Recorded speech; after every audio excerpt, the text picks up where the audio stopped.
mayambu ikuknona khoirumjari ngasisu mayamgi nungaina bagidamak manipuri horror story amamuk puduna laksari horror story asigi maming nehat pikhrabi thawai story asigi writer abema wari asi hingliba amadi sikraba kanagumbi amataga malina jadi ayibana wakhana sagacharaga tabiriba singi ngahak pathana bagidamakta semjapu warini haujit mayamda khudol tamjari manipuri horror story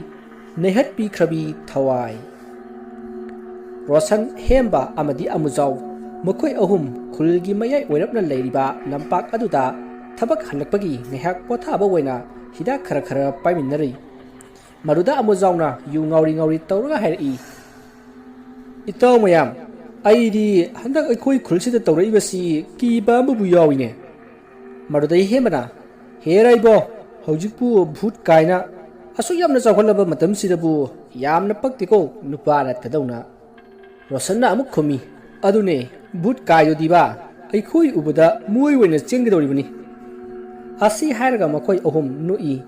nisagi mayaina ahum do pangang dang ngangnari gyan ga tanatri madudai hembana aikhui gi mangdaga thula u hairibani ne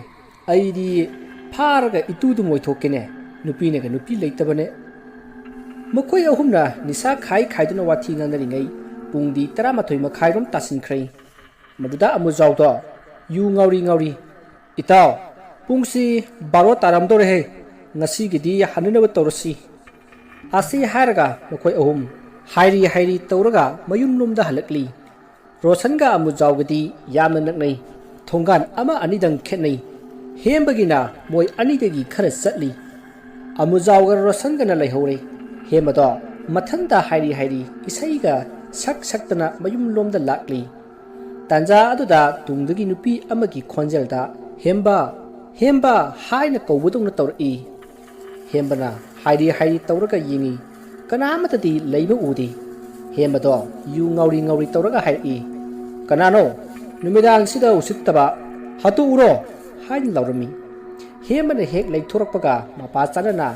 mamangda mamai su yautabi nupi ama masam sangna thadaraga leptuna leirami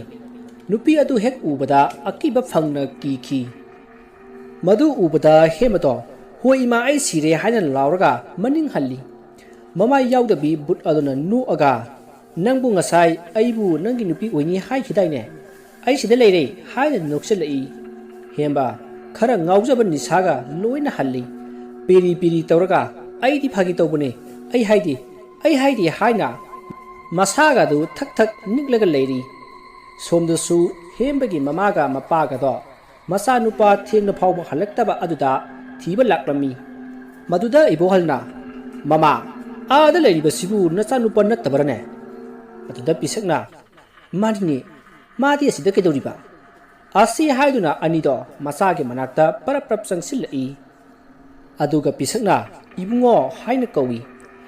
hembado ngasaidagi mihun jaudabi leibaga ibungo haina kawrakpagi khonjal adu tabada hoima tanjasida kanano mo aduda pisakna hai namani ne kaidoragi chabo hembana ima nupidudi ha kadai chakrage pisakna kadai dagi nupino ne yu ngaukselaga ne yinungde ko nupi thiyo haibasu yadi yumta jalasila khulse handakti kenoma tawi haidana kanalta mapan phau thungadre nangna sida thingnaga halakadana asi haiduna saiduna mayum yaukhre ahing aduma hembado kina tumdaboi loisinkhre nong ngalakpada rosanga amujauga thabak chatnaba hauba laami amujawna ngahan khaidi madugi sanuhuran man madu ngairambani ne ngasidi kedorjano adubo rosanna hoine ngahan ngadi ngairambani ne asumna wari sana rosanga amujawgadu hembo hoite changi bisakto mangolda wai teiraga lerami amujawna ima itaw hembabu loikrabro bisakna loikrabane maduda amujawna hemba kauge tawbaga hemba do thulakpana hali hembana lore slosilao asi hairaga mamada ima ai chalukhige hairaga thori maduda amujawna nahan khaidi aikoi chanu huran ba man ba ibungona ngai birambani ngasi na ikhoi na han basida kaidorabano na khalure a nupi ga chen khabra haidana asi hairaga ani do noi maduda hemana kadai dagino ibungo ngarang di nabani lehoraga ai yum hanbadane mama yaudbi nupi amana kawraktana siram dawre ai mana hairibadu tabada ani do nokpada mabuk pairi maduda amujauna nasak khuthi duga but nupi mama yaudbi na tanar ikai asi hairaga amuk mabani do noi rosanna nangi sidi film gi wariga maline asi haina amuka sunnok sili duda hemana o phai phai noida thokta bagi tawri ne noida ga thoadi ne adu kan da khangani nungai ne ba atai lairi horen thabaki paisa pi ni haidai ne rosanna haibane hembana is phareda adu di asumna makhoi wari sana sana lakli asomdara kokleina phonda wari sanari idumcha aikhoina tawkhiba thabaktu kanamtana di khangroi ko tombireina adugi dine nadopchana phana phana ba sinkhrabane kaisu warunu ado horen numidang di nakhoi ahum aikhoida lao wa aruba khnasi maduda kokleina hoi dumcha malemga tombaga aikhoi ahum la hekta laklage asi haraga phonu thamna khrei somdana tabak mafamda amujauna hembada kainu to aikoi khusumal pini na haraga hoju phawa pirisiba tanza atu da rosanna kari wari no nabani na tumina sanramiduna hembana hera atai wari gi nateda kokdai haibra kaino asigi mi mandaba adugi wari sanrambane hoju phawa paisa pini haraga laktadana sa adugi wari sanramine rosanna adumido aidi sumjingaga kainu summan silaine maduda amujauna karan phujilai aikhoi ahumgi sakchinadi phajabanina asi haraga makhoi ahumdo amung nokminai rosanna hainari ngaisida lapulai asang mami gi wari sana yadi haiduni koklai tu parap laklaga ta chawthoi tabro tadana thabak suriba singsigi paisa se ta chawthoi na khara pithok pikro aidi thabak ama leire ngasigidi ta chawthoi na khara phana ba tawbiramo maduda chawthoi na fani bungo aina thokpa pithoage asi hairaga simmi singdu bareng lephallaga paisa singado yenthokpa horei maduda hembana mujawda asigi mi mandaba koklai haibra kaino asiga pulliba ni sisu summa sibaga ngamu kangbaga bu maline mantro asi hairaga anido tumin noi haina numittu tasileklei koklai malema mati tomba haina khibagi matung inna tombirai hoida lakli koklaina idumcha haina kautuna imung changlei maduda tombiraina haima noila abo chango noi kakasu noi lapanga saidagi ngai duna leiribani asumna wari sanaduna makhoi pulap tombungi manakta sangsilai arda tombungna noi labra se sida phamu wa khara tanasi maduda malemna kaka numittugi thaudoktuda ukhiba makhoi yahumdu haujik phawba masak khangdaba sida leitapham khangdribase tombana masakpu khangabadi makhoi ahumak thingnaba mafamda loirabani maduda kokleina mo mane loirabani moi masak e khangba mikuptudana makhoi adum loirabani thingnadaba sida makhoi gi marai bak phaba habdu oiribani malemna tombireida idumcha ichangi thwaiduna karisu torok pading ngamloi ko haina hangi aduda tombirena adugidi aikhoida amaibana pirakpa mana changbang ngamdanaba jantra akanba yawrisidi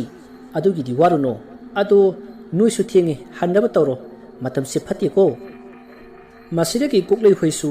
hoi idumcha hairamaga moisu mayumda hanakhrei somdana amujaw hemba rosan thabakki paisa phanglakpagi hidak khara paisi haina moigi punpham oriba khulgi mayai waida leiba lampak aduda phammi maduda hemana itaw ngasi dia yama thingna paisiko rosanna kaidoroge muita amujauna era magi ngarangi butupido unadu weramni maduda hemana itaw nangsimaba ki jikansida ꯄꯨꯡꯁꯤ ꯊꯦꯡꯉꯦ ꯈꯔ ꯄꯥꯏꯔꯒ ꯍꯟꯅꯕ ꯇꯧꯁꯦ ꯍꯥꯏꯕ ꯅꯣꯏꯕꯣ ꯑꯁꯤ ꯍꯥꯏꯗꯨꯅ ꯃꯣꯏꯁꯨ ꯂꯣꯏꯁꯤꯟꯅꯕ ꯇꯧꯏ ꯇꯥꯟꯖꯥ ꯑꯗꯨꯗ ꯑꯃꯨꯖꯥꯎꯅ ꯏꯇꯥꯎ ꯅꯈꯣꯏ ꯉꯥꯏꯍꯥꯛꯇ ꯉꯥꯏꯔꯝꯃꯨ ꯑꯩ ꯃꯄꯥꯟ ꯑꯃꯨꯛꯇ ꯊꯣꯛꯂꯨꯈꯤꯒꯦ ꯍꯥꯏꯗꯨꯅ ꯂꯝꯄꯥꯛꯀꯤ ꯃꯆꯤ ꯑꯗꯨꯗ ꯆꯪꯉꯛꯏ ꯑꯃꯨꯖꯥꯎꯅ ꯃꯄꯥꯟ ꯊꯣꯛꯏꯕ ꯑꯗꯨꯒꯤ ꯍꯦꯛ ꯅꯥꯀꯟꯗꯒꯤ ꯀꯅꯥꯒꯨꯝꯕ ꯑꯃꯒꯤ ꯈꯣꯟꯖꯦꯜꯗ ꯑꯃꯨꯖꯥꯎ ꯑꯃꯨꯖꯥꯎ ꯍꯥꯏꯅ ꯀꯧꯔꯛꯏ ꯃꯗꯨꯗ ꯑꯃꯨꯖꯥꯎꯗꯣ ꯐꯠ ꯑꯣꯟꯊꯣꯛꯑꯒ ꯌꯦꯡꯉꯤ ꯑꯗꯨꯕꯨ ꯀꯅꯥ ꯑꯃꯠꯇꯗꯤ ꯂꯩꯕ ꯎꯔꯝꯗꯦ ꯃꯇꯥꯎ ꯑꯅꯤꯗꯨꯅ ꯀꯧꯔꯤꯕꯣꯏ ꯈꯜꯂꯝꯃꯤ ꯃꯁꯤꯗꯒꯤ ꯑꯃꯨꯛꯀꯁꯨ ꯑꯃꯨꯖꯥꯎ ꯑꯃꯨꯖꯥꯎ ꯍꯥꯏꯅ ꯀꯧꯔꯛꯏ ꯉꯁꯥꯏꯗꯒꯤ ꯀꯤꯔꯝꯗꯕꯗꯣ ꯑꯁꯨꯝ ꯀꯤꯁꯤꯜꯂꯛꯂꯦ ꯃꯁꯤꯗꯒꯤ ꯑꯁꯨꯝ ꯀꯤꯔꯛꯇꯨꯅ ꯃꯇꯥꯎ ꯑꯅꯤꯒꯤ ꯃꯅꯥꯛ ꯇꯝꯅ ꯍꯥꯏꯔꯤ ꯍꯥꯏꯔꯤ ꯇꯧꯗꯨꯅ ꯆꯦꯜꯂꯛꯂꯤ ꯃꯁꯤꯗꯒꯤ ꯑꯃꯨꯖꯥꯎꯅ ꯋꯥꯒ ꯀꯔꯤꯝꯇ ꯍꯥꯏꯗꯕꯤ ꯂꯣꯏꯁꯤꯜꯂꯁꯦ ꯍꯥꯏꯗꯨꯅ ꯃꯇꯥꯎ ꯑꯅꯤꯗꯨꯒ ꯂꯣꯏꯁꯤꯜꯂꯤ ꯃꯇꯥꯎ ꯑꯅꯤꯗꯨꯁꯨ ꯒ꯭ꯌꯥꯟꯒ ꯃꯦꯟ ꯑꯃꯠꯇ ꯇꯥꯗꯕ ꯃꯈꯩ ꯑꯗꯨꯝ ꯂꯣꯏꯁꯤꯜꯂꯤ ꯃꯈꯣꯏ ꯑꯍꯨꯝꯗꯣ ꯃꯌꯨꯝ ꯇꯝꯅ ꯍꯥꯏꯔꯤ ꯍꯥꯏꯔꯤ ꯇꯧꯕ ꯃꯈꯩ ꯇꯨꯃꯤꯟꯅ ꯇꯨꯃꯤꯟꯅ ꯋꯥꯒ ꯉꯥꯡꯅꯗꯕꯤꯗ ꯆꯦꯜꯂꯛꯂꯝꯃꯤ ꯍꯦꯝꯕꯒ ꯑꯃꯨꯖꯥꯎꯒ ꯃꯃꯤꯠꯁꯤꯡ ꯑꯗꯣ ꯀꯣꯏꯂꯩ ꯂꯩꯔꯒ ꯌꯦꯡꯉꯤ ꯑꯗꯨꯗ ꯍꯦꯝꯕꯅ ꯏꯇꯥꯎ ꯍꯥꯏꯅ ꯇꯨꯃꯤꯟꯅ ꯆꯠꯂꯝꯕꯗꯒꯤ ꯀꯧꯔꯛꯏ ꯉꯁꯥꯏꯗꯒꯤ ꯇꯨꯃꯤꯟ ꯇꯨꯃꯤꯟ ꯆꯠꯃꯤꯟꯅꯔꯝꯂꯒ ꯃꯥꯅ ꯈꯪꯀꯧ ꯀꯧꯔꯛꯄ ꯑꯗꯨꯗ ꯑꯃꯨꯖꯥꯎꯅ ꯔꯣꯁꯟꯗ ꯈꯪꯀꯣꯟ ꯀꯣꯟꯁꯤꯜꯂꯤ ꯑꯗꯨꯒ ꯀꯔꯤꯅꯣ ꯑꯗꯨ ꯀꯟꯅ ꯈꯪꯀꯧ ꯀꯧꯔꯛꯏꯗꯨꯕꯣ ꯑꯩꯗꯤ ꯊꯋꯥꯏꯒꯁꯦ ꯄꯥꯏꯊꯣꯛꯀꯦ ꯇꯧꯔꯦꯅꯦ ꯃꯗꯨꯗ ꯔꯣꯁꯟꯅꯁꯨ ꯍꯣꯏꯅꯦ ꯇꯞꯅ ꯀꯧꯕ ꯌꯥꯗꯕ꯭ꯔꯣ ꯑꯃ ꯑꯁꯤꯅ ꯀꯣꯜꯂꯛꯄꯗ ꯀꯗꯥꯏꯗꯒꯤ ꯑꯩ ꯐꯥꯎ ꯍꯦꯛ ꯈꯪꯉꯤꯅꯦ ꯃꯗꯨꯗ ꯍꯦꯝꯕꯅ ꯏꯇꯥꯎ ꯉꯁꯤꯗꯤ ꯅꯕꯥꯅꯤ ꯑꯩꯒꯤ ꯊꯣꯡꯒꯥꯟ ꯐꯥꯎ ꯊꯤꯟꯕꯤꯌꯨ ꯅꯠꯇ꯭ꯔꯕꯗꯤ ꯑꯩ ꯆꯠꯄꯒ ꯑꯝꯇ ꯉꯝꯃꯔꯣꯏꯗ ꯑꯅꯤꯗꯣ ꯍꯦꯝꯕꯒꯤ ꯈꯨꯍꯥꯏ ꯑꯗꯨꯗ ꯑꯃꯨꯛ ꯅꯣꯛꯏ ꯃꯗꯨꯗ ꯍꯦꯝꯕꯅ ꯐꯥꯒꯤ ꯅꯠꯇꯦ ꯉꯔꯥꯡꯒꯤꯗꯨꯗꯤꯅꯦ ꯑꯩ ꯌꯥꯝ ꯀꯤꯔꯤꯖꯥꯠꯅꯤꯍꯦ ꯑꯃꯨꯖꯥꯎꯒ ꯔꯣꯁꯟꯒꯁꯨ ꯍꯣꯏ ꯍꯣꯏ ꯍꯥꯏꯗꯨꯅ ꯍꯦꯝꯕꯒꯤ ꯊꯣꯡꯒꯥꯟ ꯐꯥꯎꯕ ꯊꯤꯜꯂꯛꯂꯤ ꯔꯣꯁꯟꯒ ꯑꯃꯨꯖꯥꯎꯒꯅ ꯌꯥꯔꯗ꯭ꯔꯣ ꯏꯇꯥꯎ ꯍꯥꯏꯅ ꯍꯪꯉꯤ ꯃꯗꯨꯗ ꯍꯦꯝꯕꯅ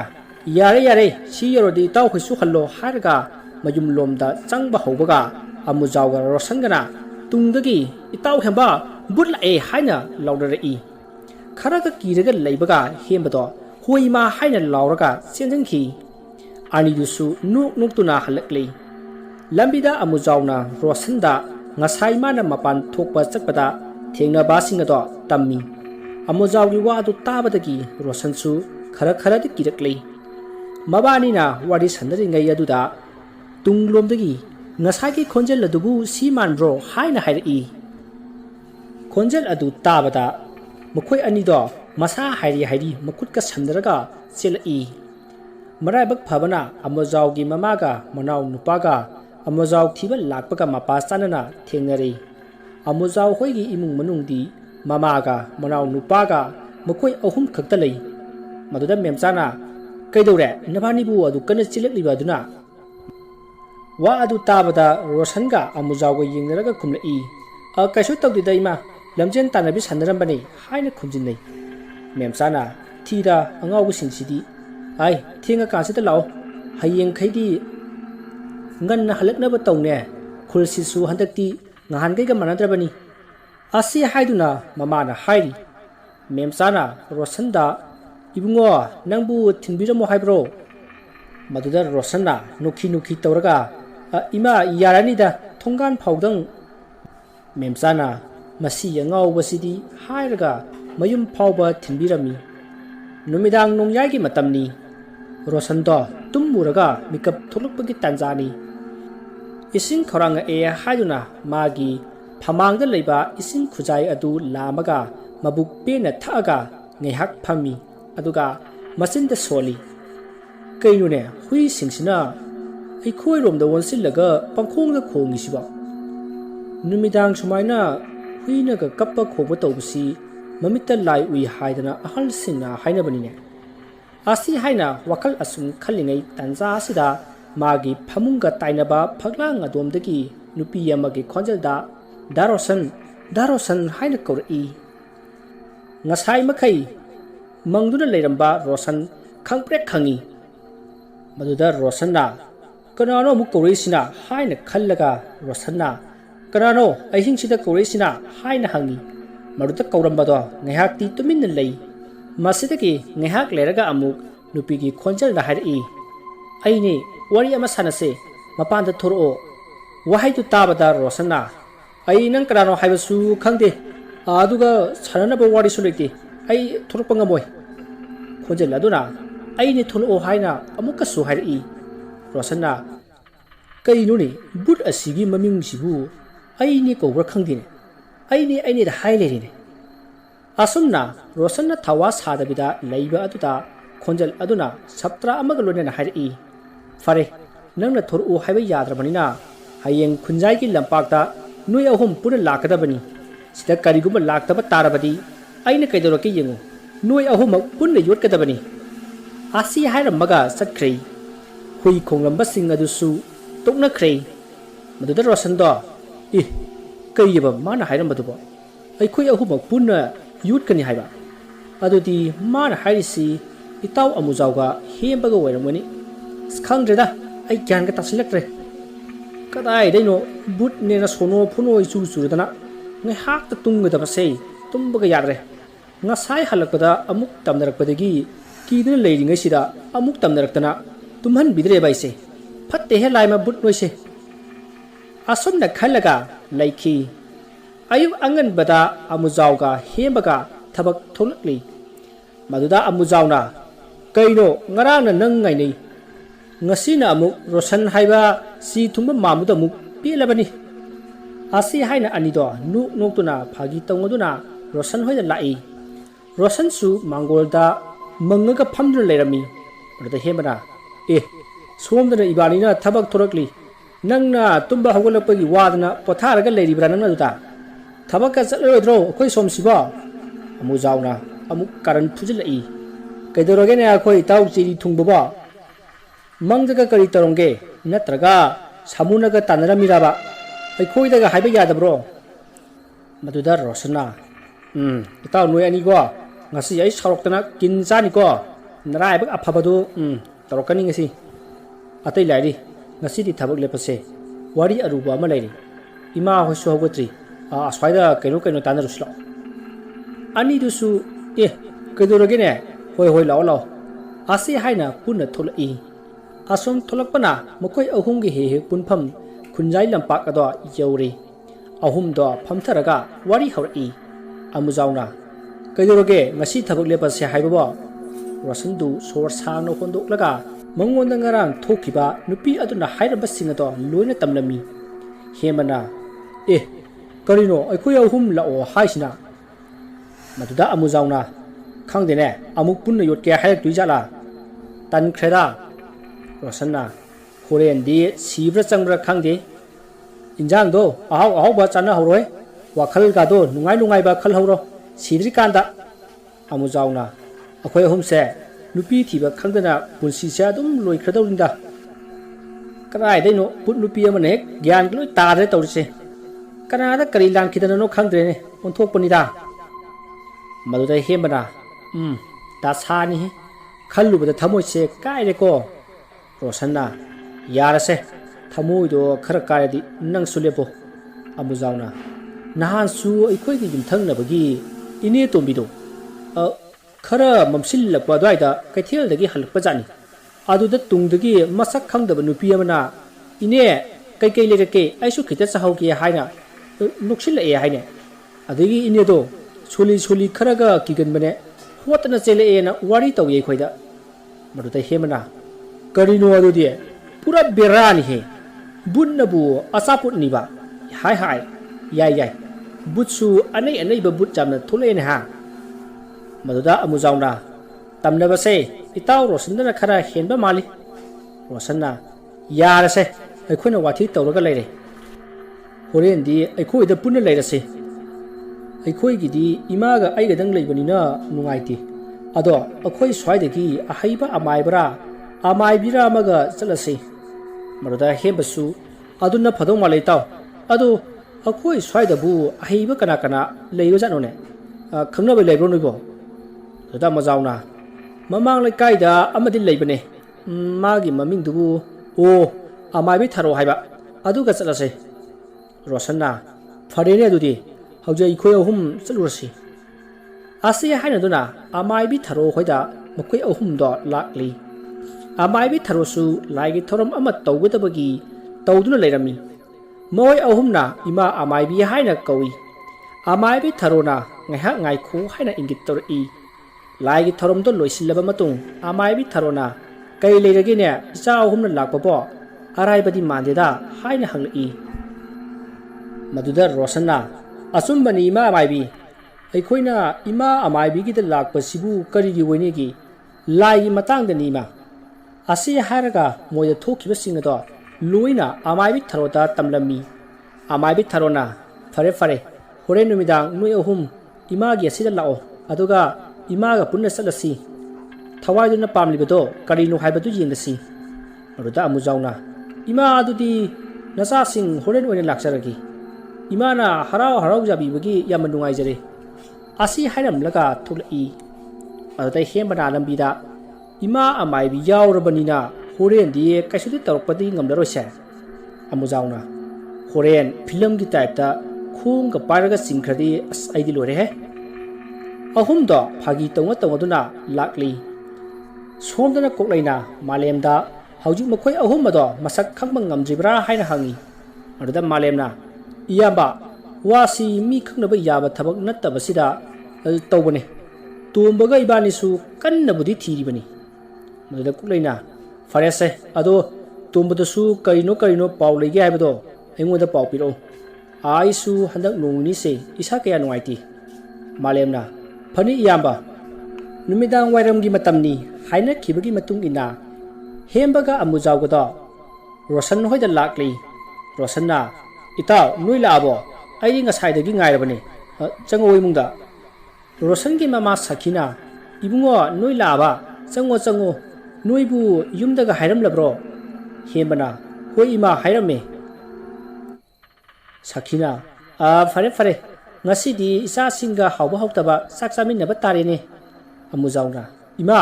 ꯑꯩꯈꯣꯏꯗꯤ ꯆꯥꯕꯒꯤꯗꯤ ꯍꯥꯎꯒꯦꯔꯥ ꯍꯥꯎꯔꯣꯏꯔꯥ ꯆꯥꯔꯒꯦ ꯁꯤꯗ ꯂꯩꯔꯦ, ꯆꯥꯕꯩ ꯋꯥꯗꯤ ꯑꯩꯈꯣꯏ ꯏꯃꯥꯒꯤ ꯈꯣꯟꯊꯤ ꯐꯥꯎꯕ ꯅꯨꯡꯇꯤꯒꯤ ꯆꯥꯔꯤꯕꯅꯤ꯫ ꯋꯥꯍꯩꯗꯨꯗ ꯃꯌꯥꯝꯗꯣ ꯅꯣꯛꯂꯤ꯫ ꯃꯗꯨꯗ ꯁꯈꯤꯅ ꯊꯤꯗ ꯃꯁꯤꯗꯤ, ꯂꯥꯛꯑꯣ ꯏꯃꯥ ꯆꯥꯛ ꯂꯣꯏꯁꯤꯜꯂꯒꯦ꯫ ꯃꯗꯨꯗ ꯔꯣꯁꯟꯅ ꯏꯇꯥꯎ ꯑꯩꯈꯣꯏꯁꯨ ꯊꯦꯡꯗ꯭ꯔꯤꯉꯩꯗ ꯆꯠꯅꯅꯕ ꯇꯧꯁꯤ, ꯆꯥꯛ ꯆꯥꯕ ꯍꯦꯛ ꯂꯣꯏꯕꯒ ꯆꯠꯅꯕ ꯇꯧꯁꯤꯀꯣ꯫ ꯑꯃꯨꯖꯥꯎꯅ ꯍꯣꯏ ꯑꯗꯨꯅ ꯐꯔꯅꯤ, ꯅꯠꯇ꯭ꯔꯗꯤꯕ ꯑꯃꯨꯛ ꯇꯝꯅꯔꯛꯇꯅ꯫ ꯑꯁꯨꯝꯅ ꯋꯥꯔꯤ ꯁꯥꯟꯅꯔꯤꯉꯩ ꯆꯥꯛꯁꯨ ꯂꯣꯏꯔꯗꯨꯅ ꯃꯣꯏ ꯄꯨꯟꯅ ꯆꯥꯛ ꯆꯥꯃꯤꯟꯅꯔꯤ꯫ ꯆꯥꯛ ꯇꯣꯛꯂꯕ ꯃꯇꯨꯡ ꯆꯠꯅꯅꯕ ꯇꯧꯅꯔꯤ꯫ ꯔꯣꯁꯟꯅ ꯏꯃꯥ ꯑꯩꯈꯣꯏꯁꯨ ꯏꯃꯥ ꯑꯃꯥꯏꯕꯤꯒꯤꯗ ꯆꯠꯅꯅꯕ ꯇꯧꯔꯒꯦ, ꯏꯃꯥ ꯅꯊꯟꯇ ꯂꯩꯕ ꯀꯤꯔꯁꯨ ꯑꯋꯥꯡꯒꯤ ꯏꯗꯣꯝꯆꯥ ꯍꯣꯏꯗ ꯂꯩꯔꯝꯃꯣ꯫ ꯁꯈꯤꯅ ꯍꯣꯏ ꯏꯃꯥ ꯃꯅꯝ ꯅꯝꯕꯤꯔꯒꯦ ꯂꯥꯛꯑꯣ, ꯅꯣꯏ ꯑꯍꯨꯝ ꯐꯖꯅ ꯆꯠꯂꯨꯀꯣ꯫ ꯑꯍꯨꯝ ꯑꯗꯨꯁꯨ ꯍꯣꯏ ꯏꯃꯥ ꯑꯩꯈꯣꯏ ꯆꯠꯂꯨꯈꯤꯒꯦ ꯍꯥꯏꯔꯝꯂꯒ ꯊꯣꯛꯂꯛꯂꯤ꯫ ꯃꯗꯨꯗ ꯑꯃꯨꯖꯥꯎꯅ ꯏꯇꯥꯎ ꯏꯃꯥꯁꯨ ꯈꯪꯉꯕ꯭ꯔꯣ ꯑꯩꯈꯣꯏꯒꯤ ꯆꯠꯂꯤꯁꯦ? ꯔꯣꯁꯟꯅ ꯈꯪꯕꯅꯦ, ꯑꯩꯅ ꯂꯣꯏꯅ ꯍꯥꯏꯈ꯭ꯔꯕꯅꯦ꯫ ꯍꯦꯝꯕꯅ ꯑꯗꯨꯅ ꯐꯔꯦꯅꯦ꯫ ꯑꯁꯨꯝꯅ ꯋꯥꯔꯤ ꯁꯥꯟꯅ ꯂꯥꯛꯄꯅ ꯑꯃꯥꯏꯕꯤ ꯊꯔꯣꯒꯤ ꯃꯌꯨꯝ ꯌꯧꯔꯤ꯫ ꯑꯃꯥꯏꯕꯤ ꯊꯔꯣꯁꯨ ꯃꯣꯏ ꯂꯥꯛꯄ ꯉꯥꯏꯗꯨꯅ ꯂꯩꯔꯝꯃꯤ꯫ ꯑꯍꯨꯝꯗꯣ ꯏꯃꯥ ꯑꯃꯥꯏꯕꯤ ꯅꯆꯥ ꯑꯩꯈꯣꯏ ꯂꯥꯛꯆꯔꯦ ꯍꯥꯏꯗꯨꯅ ꯆꯪꯁꯤꯜꯂꯤ꯫ ꯑꯃꯥꯏꯕꯤ ꯊꯔꯣꯅ ꯏꯃꯥꯁꯨ ꯉꯁꯥꯏꯗꯒꯤ ꯅꯣꯏ ꯂꯥꯛꯄ ꯉꯥꯏꯔꯝꯂꯤꯕꯅꯦ, ꯂꯥꯛꯑꯣ ꯆꯠꯂꯁꯤ ꯑꯁꯤ ꯍꯥꯏꯗꯨꯅ ꯄꯨꯟꯅ ꯊꯣꯔꯛꯂꯤ꯫ ꯍꯦꯝꯕꯗꯤ ꯃꯌꯥꯝꯗꯒꯤ ꯃꯥꯅ ꯈꯔ ꯍꯦꯟꯅ ꯀꯤꯒꯟꯕꯅꯤꯅ ꯑꯃꯥꯏꯕꯤ ꯊꯔꯣꯗ ꯏꯃꯥ ꯊꯋꯥꯏꯗꯣ ꯑꯩꯈꯣꯏꯗꯗꯤ ꯀꯩꯁꯨ ꯇꯧꯔꯛꯂꯣꯏꯗ꯭ꯔꯥ ꯍꯥꯏꯅ ꯍꯪꯉꯤ꯫ ꯑꯃꯥꯏꯕꯤ ꯊꯔꯣꯅ ꯅꯣꯛꯐꯦꯠ ꯇꯧꯔꯒ ꯑꯍꯨꯝ ꯑꯗꯨꯕꯨ ꯀꯤꯗꯅꯕ ꯀꯩꯁꯨ ꯇꯧꯔꯣꯏ ꯏꯃꯥ ꯌꯧꯔꯤꯁꯤꯗꯤ ꯍꯥꯏꯅ ꯑꯀꯤꯕꯗꯣ ꯐꯥꯊꯕꯤꯔꯝꯃꯤ꯫ ꯑꯁꯨꯝ ꯂꯥꯛꯄꯅ ꯈꯨꯟꯖꯥꯏꯒꯤ ꯂꯝꯄꯥꯛ ꯑꯗꯣ ꯌꯧꯁꯤꯜꯂꯛꯂꯤ꯫ ꯑꯃꯥꯏꯕꯤ ꯊꯔꯣꯅ ꯉꯥꯏꯈꯣ ꯏꯆꯥ,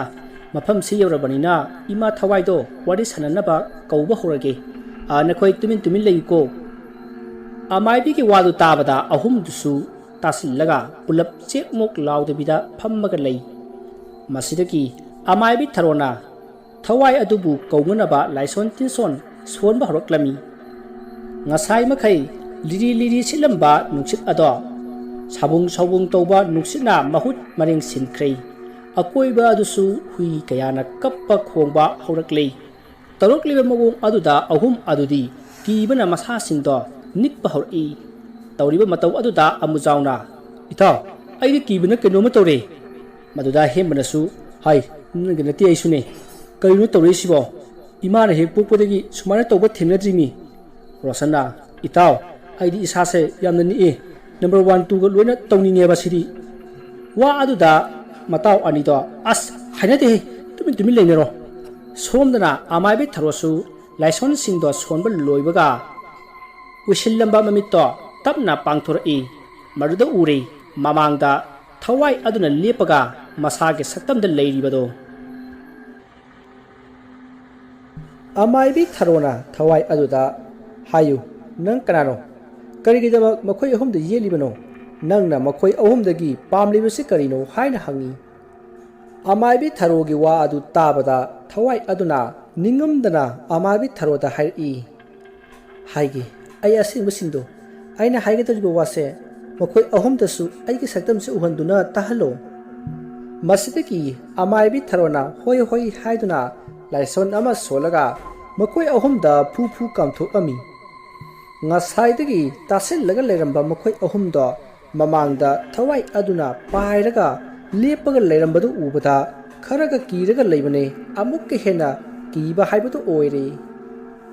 kananabu asibigi thawai amana mangda lepaga leirabada kirodoribano thawai aduna makhoi ahumda kigano aina khoida aso apan pige haidna lakpanati haina hairapadagi ahumda kiramba singado kharadi phai Masidagi amaibi tharona hairo kaino nang na haining libado nang kanano haibado hairaklo asom na haibadagi thawai aduna wari singado liba haroklami ai thangnaba khullasidagini aigi mingna ichin kawi aigi ima ipa nimak laibak thiba thodok amadagi laikhidre aibu ipagi pukminaba ikhura amana yukpibani adubu makhoina aibu tathi tawoina tawi idom cha aduna suwaibu thina kaya tobiki nongmadi ase haraduna magi haukraba punsigi wari adu liba hori nongmagi numiti tombiraina hai ichan kaydorige nangbo sak loijiba hoji phawbo idom sa loidore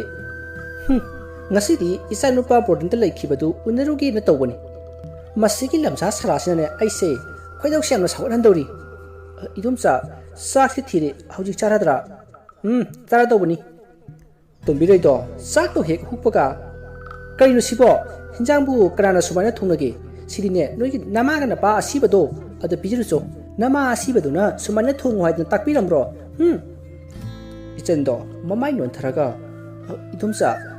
sa lusale na haibadu da nangana ba tawbani masi aigi jinthitaga khumdana ga tawine asi haraga injang asaba aduna ichenge mamaida haijilli aduga khangaba nasinda khungkudana kari thu e hojiti ichendo injang asaba aduna mamaida haijillakwa aduda ima ai sire haiduna koilau lauduna kapli aduga idumsa ising piyo ai sabna sire haina madumsa da haijari maruda tombirena kari ising masi mamai sida khupaksna thachingeda ai yam sawningida hai sese ising haidai ista leirese asi haiduna sabana ngaurga leiriba ichange mamaida khupakna thajinki asumna phuba yaba phurba matung thokre ngasaida ki tawriba mayamadu tombung su targa leiribani adubu masu kaisu haidi masidagi tombireina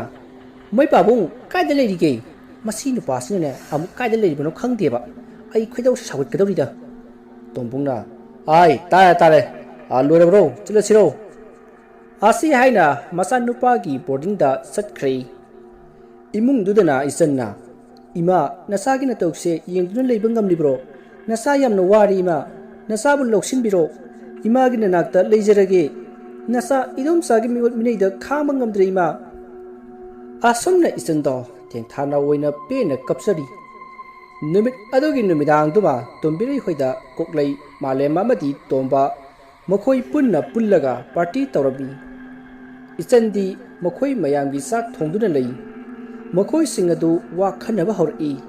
tombireina masigi lamja sarasi leiba makhai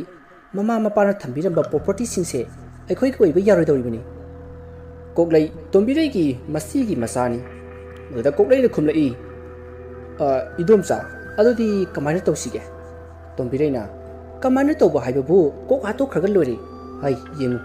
chikon asisu moigini aduga ekhone leriba hinkol asisu moigini ne hayengwai mana mayum mai kai palaba kanda sodina thirakadoribani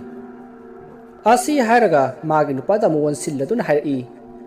Kay khalige moi pabungdi tombungna nang phani haibadu adum tau ai gidi ya da yaida tombireina phari adudi nuyo hum ai wa ma haidi ichan ga tani ko sai da lau mi ta ba ya na tine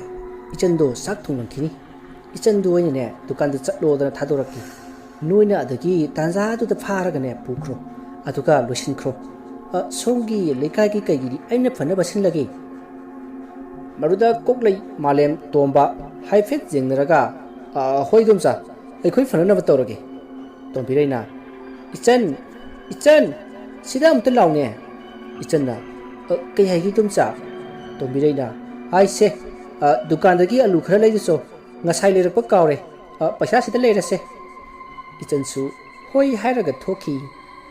ichan hek thoki baga ahum dusu tombirega tombung ga chatlage hairam laga thori ichan ga tung da mangdani koklaina tansa yenglaga ichan gi tung dagi machin adu mensilai aduga panthadabi mogi gari adu da namsinkrei asomna thorokpana lamhang wena tawba lambi gi mapan da leiba turel amagi maya da khami aduga ichan do lakna sinthai koklaina ai ngasi di nang yero benum ini nang na soningba lai soloro asi hairaga kariyam na dun noi nimitto tha sitharakpagi kharasu mammi marak aduda laisin nong phaisu mamsilakli isanna aina kari lan khage karigino noina sumaina aingonda torise aibu thado o haina kappi haije badani kana amatala mana haribado tabidi madugi mahut aram kharang bana helaba sagumba ahum maduna isanbu maning tamna makhoigi aningba apamba punamak pangthoki isandi kapjaba nata wa phawba ngangba ngamkhidri somdana hemba amujau rosan makhoi ahum su thabak loraga halakpa tanjani amujauna itaw nungsi sugudaba mali nungthi numangine hembana ai ngaikhun he kadai da no nupi ama kapki makhon taba dum tawriswa rosan su huni taw asi haiduna makhoi ahum khonjel aduki maikai da laklami maduda uri laptakna nupi amana kaptuna leiribado isanna kapna masa ado nikli hairi sa nuigi su matam sodina lakhini haiduna lauri rosan hemba amujau su nupi do kanano khangnaba kharaga sangsin ba haubaga koklaina aduai da taramba nung achouba ama paiduna ichan gi makokta thomdatkhi mikop aduda ichan do ima haina amuktang lauramlaga aroiba oikhi rosan amadi mamanaba ani aduga makhoi ahum ado madu ubada khangboi kaiwoi kanna laukhrei makhol adu tabada koklai malem tomba mamai ado phat onthoknara aga yengai rosan hoisu makhoina khangkhre khangbadagi asomba marum amada pakthaduna leisil lei koklai hoisu makhoi gi gari manungdagi yosai amamam paiduna thiba hori ngasai dagi manglamba nongsu athingba leita su thaba horukli anakpada leiba hui singna khongnarakli koklaina sidi yararoi asibasi kamana tawsigi haina isanna siduna tariba dugi manakta sangsilakli isangi asiba masado malemna pairiba yosai aduna masak khangduna ba haiduna noina khotaklami nongsu asum kansil lakpadagi tomana yare bai asibasi tuirda langthakrasi haina hairakli koklaina su hoi aduna farini lao tuna tawrasi haiduna makhoi ahum sangduna isangi asiba haksang ado tuirda thadaki nongsu phudik phubu makhai surakli koklai hoisu thuna yangna kari ado thauraga chakhrei amujau hoisu moina chakhibaga mayumda chenarakli nongalaga koklai malem tomba tombirei hoida lakli tombireina noi laklabra changno ngarang ai gi thabaktu kamai tawkhre tombana idumcha na haibadumak pangthok charamlabani wa adu tabada tombirei do akhaba minuk amaga haujikti aigi ningba loina thunglei lan thumpuna aigi khuta tare ya si haiduna pina nukli koklaina idumcha sikun simati nasana sinajaragi tombireina hoini haujikti ai khoigi loina oirabani ado hauji ai khoi sumanya leiba yaba matam nati sumaina mi halubase magi thawai aduna kupsin sinaduna leina hainabani aduna ai ga khangnaba amaiba ama lei madugi manakta chatlagane kaino tanarubana fani maduda kokleina adudi idum sa haujimak chalasi asi haiduna makhoi amaiba adugi manakta lakli tombireina amaiba aduda wari pumba lirami amaiba aduna hai noigi sidi paisa khara yamakani hai maduda kokleina oza haujimak tawbiro asi haiduna sanga chapi bendal ama amaiba adugi mamangda thadai amaiba adusu adu ubadagi maithongda nokphet tawraga loksillaga fare noigi aina phanaba loina sillagani haiduna thawai aduna sangdanaba jantra akanba manga pirai asomna thawai aduna ningam dabagi maithongda pirang chinthaduna wari singado liri thawai adugi wari adu tabada amujau rosan amati hemba amaibi tharosu kapli thawai aduna asina maram oduna aina aige wari asibu asembado khangnabagi damak nakhoi ahongi matung inabani haida haidakli amujauna mi mandaba sa singdu sakta natine maram chasu mi nalamdraba asuk phattaba amaibi tharona fare hauji nangna pamliba se karino hairo aikhoi nangki natingdo panganaba leiribani maruta ichange thawai aduna makhoi gi masada siriba jantra dubu manghanduna aina maithiba piba ngamnunaba aingonda ahenba thauna sakti hapiyu ikut makna laman khummaga aigi thawai se leiramlenda lehenbiyo tharonasu thawai aduna haribado yare arudagi mana khangja haijaba laison tinsot kaya tawduna thawai adubu matik mayai hapiri thawai aduna fare ngasigidi noisu hallo no ngandringai ayase thabak singse lusilurage hayeng ima amaibi ki manakta ai soidana laklakani aduga aigi thawai asibu lairamlenda nungaina leibo oijage asumna hairam laga thawai adusu mangkhrei arudagi mokoi sing adusu hayeng ngaibo oina mayumda hanakhri ahing adu maktada tombiri yengkhiba amaiba adu moigi khul aduda nupi masa ama laigoknabagi khoiram luraga halakpa tanjani matam adusu ahingi nongjai chabuk oiraklei amaiba ado lambi aduda mathandani laklibado naha kharana thinbige haibani adubu mana mangondabu kanana kari tawgaduribano haiduna yakhidabani asumna lakpara khara mamlak tawba wasingna nakanda hauba mapa adu yaurakpada amaiba adugi tungda kanano ama inirakpadawna masada saminama phawri amaiba adusu amaiba ama oibanina masa ngaktoknanaba haiduna laison kaya masinda soli laison sona koilei leraga chatpada khongpham chahaudaduna tusilli asumna tusinbadagi hek haugallapaga tanja aduda magi mamang aduda ichangi akiba phanglaba thawai aduna leptuna leirambado amaiba aduna uri madu ubada masa ado laison soli haiba phawa kawba makai tapna maning halli masidagi ichangi thawai aduna amaiba tamna safu kanna paisillaga amaiba adugi makhori adu mekhairami aduga sumna hai lebak miyamgi seba tawriba noina paisa kharagi damak phattaba thabak tawduna karigi mateng pangi nangna tawkhiba adugi damak nang suwaina aroibu hellegani wa adu tabada amaiba do kaptuna hai aigi thawai amukta kanbiyu ai masi gumlaba thabak ase matungda amuk hna tawraroi nang na pambado karino ai nangi mateng pangi aigi thawai asidadi kanbiyu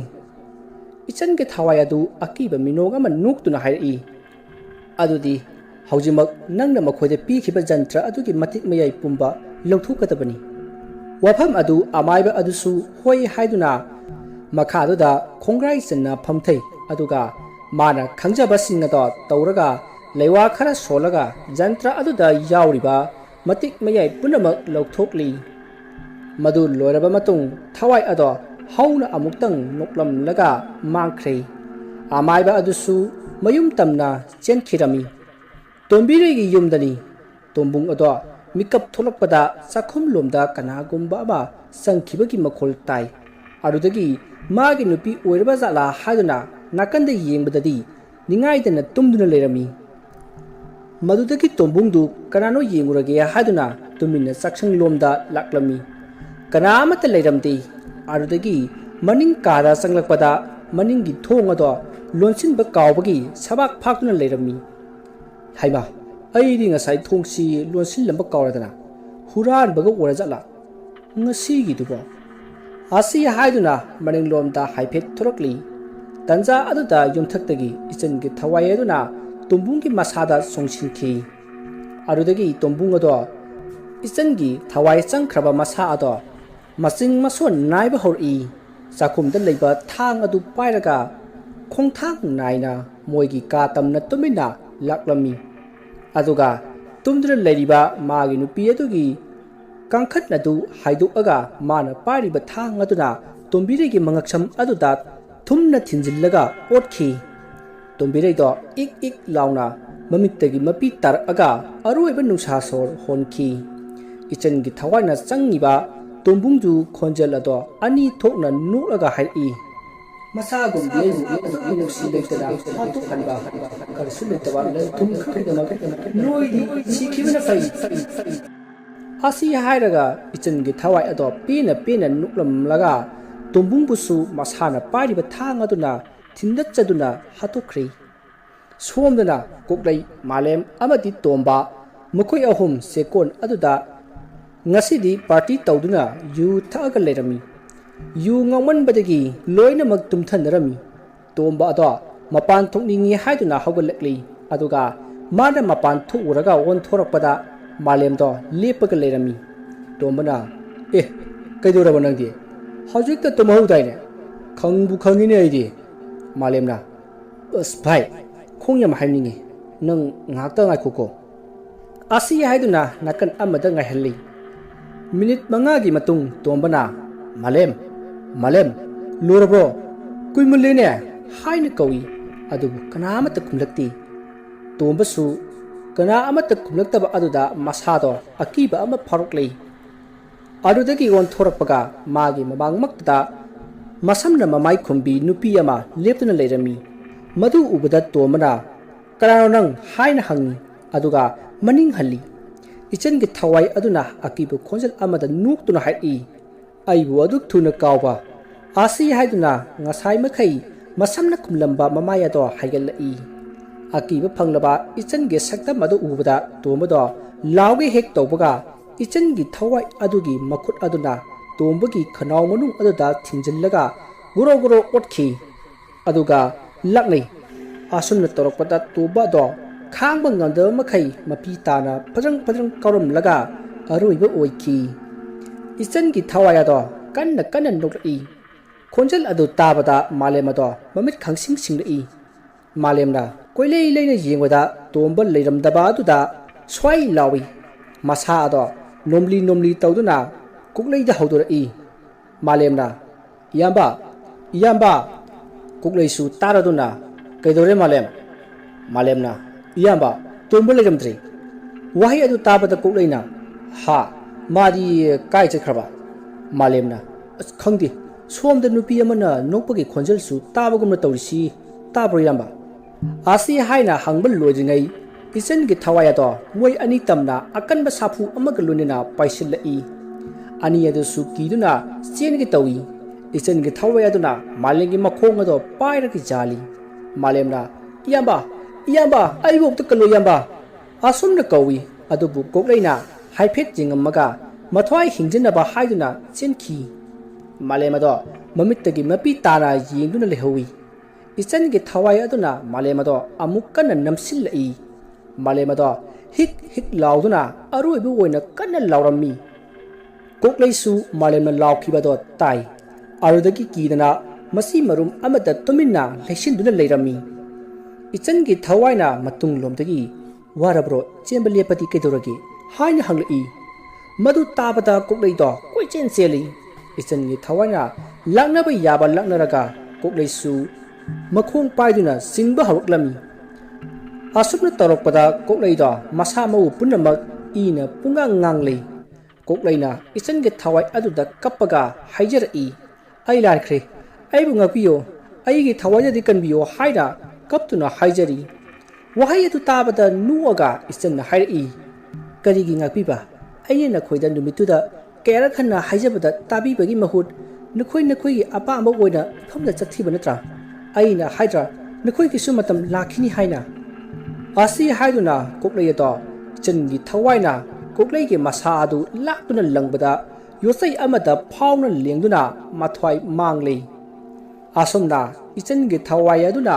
punamak laman khumlami asomna matamadu hawkiduna no ngale no ngalaba matung numit taba tu ki numitangni amujau rosan amati amaibi tharo makhoi punna haina khibagi matung inna amaibi tharo hoida ichengi thawaina lakpa ngairami haina ringaida ichengi thawai su laklei ichengi thawai ata ango ko phijol setuna masek manganga loina lakli ichengi thawaina ngasidi mayamgi matengna aigi nimba thungjari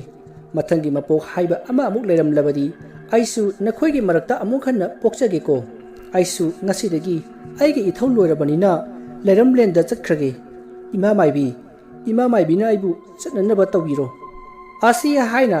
higna kapi amujau hoisu loina kapli masidagi amaibi tharona tawbiduna ichengi thawai birel lado lairam lenda hankinaba lewa solaklei masidagi ichengi thawai ado tapna mangkhrei numit asidagi khul aduda akiya khang amata laikhidrei tamnaramba pumba mangkhrei khunja singsu harau nungaina lenkrei makhoi mamanaba hum madusu mahuk sage punsida hanjanduna nungai yaifana laikhi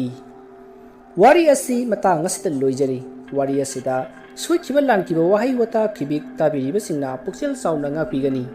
mayam bo aroibada amukka hanna khoirumjari